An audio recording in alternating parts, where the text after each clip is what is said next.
Hello everyone, for today's video magluluto tayo ng beef mga idol.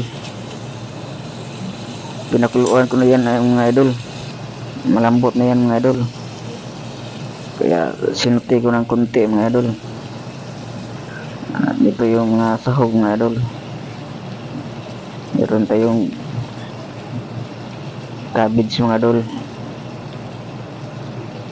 Isuti ko lang yan mga idol, kasama yung beef natin. Pasensya na mga idol, maliit kasi yung ano ko, lutuan.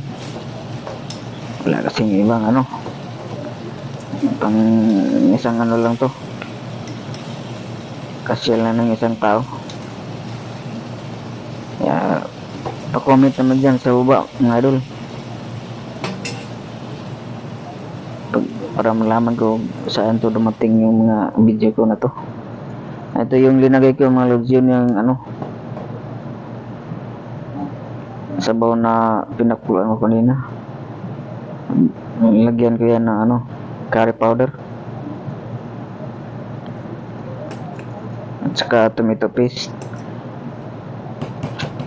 Okay na yan mga idol, pait na yan mga idol. Okay na yan,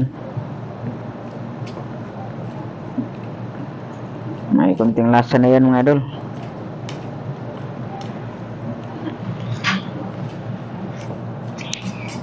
Haluin ko lang yan mga idol para maano yan yung mga idol,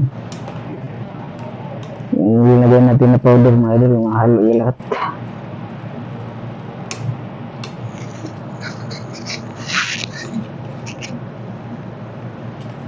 Tuloyin ko lang yan sa pag-ano mga idol, halo.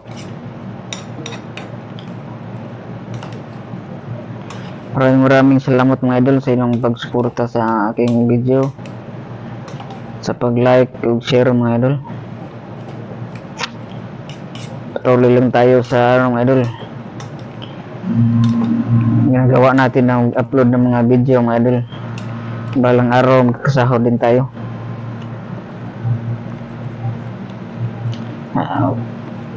Pagkatapos mga idol, ano ko lang yan mga idol, takpan ko lang ng mga 5 minutes mga idol. Pagkatapos ng 5 minutes mga idol, lagyan ko ng kunting asin purtis mga idol. Haluin ko lang ng konti mga idol, takpan mga idol. Pagkatapos mga idol, okay na to mga idol. Maraming